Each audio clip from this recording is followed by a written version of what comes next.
आज मु बनैबी फूलकोबी आलू तरकारी।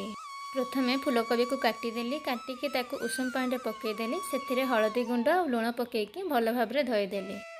कढ़ई रे तेल पकईदेली। तेल गरम हो गला पर फूलकोबी पकईकी ताकू टिके भाजी नेली। किछि समय भाजिला परे ताकू गोटे पात्र को काढ़ी नेली। एबे सही कढ़ई रे आउ टिके तेल पकईदेली। तेल पकईकी प्याज पकईकी अल्प समय भाजी नेली। पियाज गोल्डन ब्राउन कलर हो गला पर से अदा रसुण पेस्ट पकईदेली। मसला को अल्प समय कषिया पर से लंका गुंड, जीरा गुंड, हल्दी गुंड, चिकेन मसला और गरम मसला देकी ताकू अल्प पानी देकी भल भाव कषि नेली। मसलारू तेल छाड़िला पर से टमाटो पकईदेली। स्वाद अनुसार लुण पकईकी अल्प पानी देकी ताकू किछि समय कषि नेली। देखंतु मसला एबे हो गलानी। से फूलकोबी और आलू पकईकी ताकू अल्प समय कषि नेली। किछि समय कषिला परे से पानी पकईकी फुटिया पई छाड़ीदेली। 4 ରୁ 5 मिनट फुटिला परे देखंतु तरकारी एबे रेडी।